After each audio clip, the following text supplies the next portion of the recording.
Assalamualaikum warahmatullahi wabarakatuh. Hamdan wa syukran lillah, salatan wa salaman ala rasulillah, amma ba'du. Selamat pagi anak-anakku kelas 9 SMPIT Darul Quran. Bagaimana kabarnya kalian pada pagi hari ini? Tetap sehat dan semangat ya? Alhamdulillah. Nah, pada pagi hari ini kita bertemu lagi dengan Pak Mutakin pada mapel Pendidikan Agama Islam dan Budi Pekerti, yang kita akan membahas tentang kehadiran Islam mendamaikan Nusantara. Namun, mari kita berdoa kepada Allah agar kita senantiasa diberikan panjang umur, kesehatan, dan juga diberikan ilmu yang bermanfaat. Bagi anak-anak yang offline, silakan perwakilan berdiri untuk memimpin teman-temannya berdoa. Bismillahirrahmanirrahim. Raditu billahi rabba wa bil islami dina wa bi muhammadin nabiyyan wa rasula. Rabbi zidni ilma warzuqni fahma waj'alni min ibadikas salihin. Alhamdulillahirabbil alamin. Anak-anak, selalu Pak Mutakin ingatkan agar kita senantiasa melaksanakan 3M, yakni memakai masker, menjaga jarak, dan juga mencuci tangan dengan sabun demi memutus penyebaran mata rantai virus COVID-19. Semoga kita senantiasa diberikan perlindungan oleh Allah SWT. Amin ya rabbal alamin. Nah, pada kesempatan kali ini kita akan melanjutkan materi kita hari ini, yaitu tentang cara-cara dakwah di Nusantara. Penyebaran agama Islam di Nusantara yang dilakukan oleh para wali ataupun para mubalek dan para pedagang itu menggunakan cara-cara sebagai berikut. Yang pertama, melalui perdagangan. Hal ini dilakukan oleh pedagang muslim pada abad ke-7 sampai abad ke-16 Masehi. Para pedagang tersebut berasal dari Arab, Persia, dan juga Gujarat, India. Nah, mereka memiliki akhlak yang mulia, santun, dapat dipercaya, dan jujur, dan modal inilah yang menjadi daya tarik sehingga banyak penduduk Nusantara yang secara sukarela masuk Islam. Kenapa? Mohon maaf, kebanyakan para pedagang Nusantara, para pedagang-pedagang lokal, ya, itu ketika melakukan jual beli mungkin ada penipuan, ada yang mengatakan ini barangnya bagus akan tetapi ada cacatnya, ada yang mengurangi timbangan dan sebagainya. Tetapi para mubaligh ini yang berasal dari Arab, Persia, dan India ini, mereka memiliki sifat yang mulia yang menjadi daya tarik untuk penduduk Nusantara masuk Islam. Yang kedua, melalui perkawinan. Sebagian pedagang Islam dari Arab, Persia, dan Gujarat, India, karena mereka lama berada di Indonesia atau di Nusantara, maka mereka ada yang menikah dengan wanita pribumi, terutama putri bangsawan atau putri raja. Hal inilah yang menyebabkan banyak keluarga bangsawan atau raja masuk Islam lalu diikuti oleh rakyatnya. Biasanya mereka memiliki ilmu pengobatan atau tabib istilahnya, ya, kemudian mengobati putri bangsawan sehingga diangkat menjadi menantu, seperti itu. Kemudian yang ketiga, melalui jalur pendidikan. Para ulama atau mubaligh banyak yang mendirikan lembaga pendidikan atau pesantren di Nusantara. Nah, lembaga pendidikan ini bermacam-macam. Ya, di Aceh misalnya itu disebut dengan nama Munasah, Daya, dan Rangkang. Itu istilah tempat pendidikan Islamnya. Di Sumatera Barat dikenal dengan surau. Surau itu sejenis musola atau langgar tapi kecil. Di Kalimantan Barat dikenal dengan nama langgar. Ya, ada yang mengatakan langgar, ada yang mengatakan sanggar. sedangkan di Pulau Jawa dikenal dengan pondok pesantren. Melalui pondok pesantren ini maka banyak anak-anak pribumi, anak-anak orang Nusantara itu yang mengajar di situ, belajar di situ hingga beberapa tahun sampai ilmunya mumpuni, kemudian mereka kembali ke tempatnya masing-masing untuk menyebarkan agama Islam, mengenalkan Islam kepada masyarakat. Yang keempat, melalui hubungan sosial. Para mubalik dan ulama yang tinggal di Nusantara ini biasanya senantiasa membaur dengan masyarakat melalui kegiatan-kegiatan sosial. Ada gotong royong membangun rumah, mereka ikut membantu, ada istilahnya kerja bakti apapun. Mereka ini tidak merasa lebih tinggi, tidak. Kenapa? Karena dalam Islam itu kita tidak mengenal adanya perbedaan kasta, orang kaya dengan kaya, ada golongan kaya, ada golongan ulama atau brahmana, ada golongan masyarakat yang bawah, ya sudra dan sebagainya. Nah, para mubalik ini mereka membaur, mengikuti kegiatan yang berada di lingkungan masyarakat. Akhirnya apa? Mereka para penduduk Nusantara banyak yang bersimpati masuk ke dalam agama Islam. Kemudian yang kelima, melalui kesenian. Penyebaran agama Islam melalui kesenian, terutama seni yang digemari masyarakat saat itu adalah seperti wayang, tari, bangunan, ukir, dan juga seni suara. Nah, cabang-cabang seni yang dikembangkan para penyebar Islam diantaranya adalah seni bangunan. Kita lihat seperti bangunan Masjid Demak, nah itu kan bagus. Kemudian seni pahat dan ukiran kaligrafi itu yang terkenal. Ya, itu membuat ketertarikan bagi orang-orang yang ada di Nusantara yang dulu hanya ukiran tuh paling kalau nggak mengukir patung ataupun mengukir sebuah candi dan sebagainya.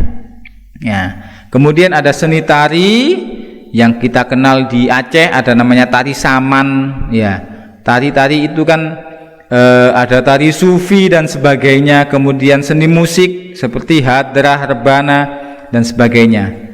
Nah, para ulama ini, penyebar agama Islam ini, mereka datang membawa sebuah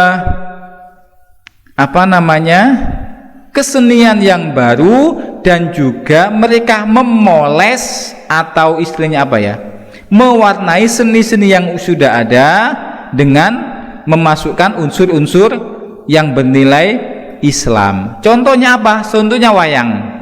Nah, Sunan Kalijogo ini, ya, wayang itu zaman dahulu ceritanya adalah tentang Ramayana, Mahabharata, tentang kehidupan masyarakat Hindu dan Buddha. Akan tetapi Sunan Kalijogo karena kepintarannya merubah wayang ini, dimasukkan unsur-unsur nilai Islam. Nah, seperti ada lakon Jamus Kalimosodo. Nah, Kalimosodo ini artinya kan kalimah syahadat. Nah, jadi yang datang ini tertarik harus membayar tiket membaca 2 kalimah syahadat. Maka secara tidak langsung mereka masuk Islam. Setelah masuk Islam itu dimasukkan disuruh melewati sebuah bangunan yang tinggi yang disebut gapuro. Nah, gapuro ini adalah berasal dari bahasa Arab yang artinya ghafuro. Dalam unsur wayang mereka juga memasukkan seperti punokawan, ada petruk, gareng, semar, dan bagong, yang mana itu adalah berasal dari bahasa Arab, ya. Nala khairan, lupa Pak Mutakin, fatruk bagho. Nah, jadi berbuatlah kebaikan dan tinggalkanlah kejelekan, istilahnya seperti itu. Kemudian yang keempat atau D adalah kerajaan-kerajaan Islam yang di Nusantara. Ada beberapa kerajaan yang terdapat di Nusantara, diantaranya yang pertama ada kerajaan Samudra Pasai yang terletak di pesisir timur Laut Aceh. Kabupaten Lok Sumawe atau Aceh Utara. Kerajaan ini diperkirakan berdiri mulai awal atau pertengahan abad ke-13 dan raja yang pertama adalah Sultan Malik As-Soleh atau Sultan Malikus Saleh yang wafat pada bulan Ramadan tahun 696 Hijriah atau bertepatan pada tahun 1297 Masehi, yang kemudian digantikan oleh putranya Sultan Muhammad yang bergelar Sultan Malik At-Tahir atau At-Thohir. Yang kedua ada Kerajaan Aceh, terletak di daerah yang sekarang dikenal dengan nama Aceh Besar. Sultan pertama atau raja yang pertama yang memerintah adalah yaitu Sultan Ali Mughayat Shah, yang termasuk pendiri kerajaan pada tahun 1514 hingga 1528 Masehi. Kemudian yang ketiga ada Kerajaan Demak yang terletak di Kabupaten Demak, Jawa Tengah, merupakan kerajaan Islam pertama dan terbesar di pesisir utara Jawa. Kerajaan Demak ini didirikan oleh Raden Patah pada tahun 1478 Masehi. Raden Patah merupakan putra Prabu Kertabumi, seorang raja dari Majapahit. Pada tahun 1518 Masehi, Raden Patah ini digantikan oleh putranya yang bernama Pati Unus. Ia mendapat gelar Pangeran Sabranglor. Ya, Sabranglor berarti daerah utara. Kenapa? Karena Pati Unus ini pernah 2 kali menyerang Portugis yang berada di pantai utara, akan tetapi usahanya gagal, ya. Kemudian kekuasaan Kerajaan Demak berakhir pada tahun 1568 Masehi. Kemudian bergeser ada Kerajaan Pajang, pada tahun 1568 hingga 1586. Sultan atau raja pertamanya adalah Joko Tingkir yang berasal dari Pengging di lereng Gunung Merapi. Joko Tingkir ini bergelar Sultan Hadi Wijaya. Kemudian yang kelima ada Kerajaan Mataram Islam pada abad 17 hingga abad ke-19, berarti kurang lebih selama 200 tahun. Raja pertamanya adalah Sutowijoyo atau yang bergelar Senopati ing Ngalogo Sayyidin Panoto Gomo, yang artinya apa? Panglima perang dan juga ulama pengatur kehidupan beragama. Jadi raja pertama Kerajaan Mataram, Sutowijoyo ini adalah tidak hanya dia panglima perang, tapi juga dia seorang yang ahli di dalam ilmu keagamaan. Kerajaan Mataram mencapai puncak kebesarannya dan kejayaannya pada masa pemerintahan Sultan Agung Hanyokrokusumo, yaitu pada tahun 1613 hingga 1645 Masehi. Adapun prestasi yang dicapai, yang pertama, memperluas daerah kekuasaannya meliputi Jawa dan Madura, kecuali Banten dan Batavia. Kemudian Palembang, Jambi, dan Banjarmasin. Kenapa kecuali Banten dan Batavia? Karena Banten dan Batavia pada saat itu masih dikuasai oleh VOC atau Belanda.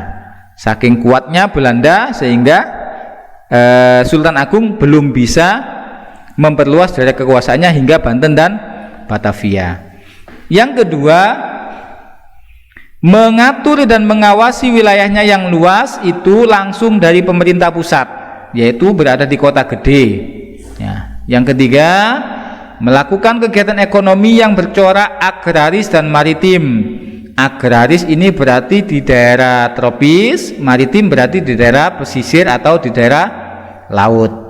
Mataram merupakan pengekspor beras terbesar pada masa itu. Jadi ekonominya digiatkan, para nelayan yang ada di maritim itu digiatkan, kemudian perekonomian ataupun pertanian pun juga sangat digalakkan. Yang keempat, melakukan mobilisasi militer secara besar-besaran sehingga mampu menundukkan daerah-daerah sepanjang pantai utara Jawa dan mampu menyerang VOC atau Belanda di Batavia sampai 2 kali. Akan tetapi usaha Sultan Agung itu gagal ya. Jadi 2 kali gagal maning. Kenapa? Karena saat itu VOC atau Belanda ini memiliki persenjataan yang canggih dan juga memiliki benteng yang sangat tinggi. Nah, kayak benteng Takeshi ngono. Yang sementara pasukan Sultan Agung itu hanya senjatanya paling keris, panah, tombak ya. Sedangkan orang Batavia sudah memiliki meriam ya. Kemudian yang kelima, mengubah perhitungan tahun Jawa Hindu Saka dengan tahun Islam Hijriah. Jadi mohon maaf, zaman dahulu sebelum ada Islam, hitungannya adalah hitungan Jawa Hindu ya, karena banyak beragama Hindu. Tetapi Sultan Agung kemudian mengubah menjadi tahun Hijriah sejak tahun 1633 Masehi ya. Jadi Muharram menjadi Suro, Muharram, Safar, Rabiul Awal, Rabiul Akhir, Jumadil Awal, Jumadil Akhir, Rajab, Sya'ban, Ramadan, Syawal, Zulqa'dah, Zulhijjah. Diubah sesuai dengan, mohon maaf ya, dengan lidahnya orang Jawa. Muharram diubah dengan Suro. Agar apa? Agar ingat yaitu peristiwa Asyura atau 10 Muharram. Suro, Sapar, Mulut. Kenapa kok Mulut? Biar kita ingat kalau bulan Mulut itu ada bulan kelahiran Nabi Muhammad. Mulut itu berasal dari walada yalidu wiladan, wadaka mauludun, maulud atau maulid ya. Suro, Sapar, Mulut, Ba'do, Lawal, Lakir. Lawal itu berarti Jumadil Awal, Lakir Jumadil Akhir, Rejab ya, Ruwah ya. Kenapa dikatakan Ruwah ya, Rowah ya? Biar kita mengingat bahwa bulan Rowah itu adalah bulannya untuk kirim doa kepada para arwah. Makanya sebelum astagfirullah, sebelum masuk bulan puasa Ramadan, nah biasanya megengan. Nah, megengan di bulan Sya'ban atau Ruwah ini banyak dari orang-orang kita, orang-orang Nahdliyin mengirimkan doa kepada arwah para leluhur yang sudah mendahului kita ya. Ruwah, Poso, Sawal, Selo, Besar. Nah, itu adalah hitungan tahun Hijriah yang diubah oleh Sultan Agung yang mengubah tahun Jawa Hindu menjadi peredaran tahun Islam Hijriah. Kemudian yang keenam, menyusun karya sastra yang cukup terkenal, yaitu sastra gending dan kitab suluk.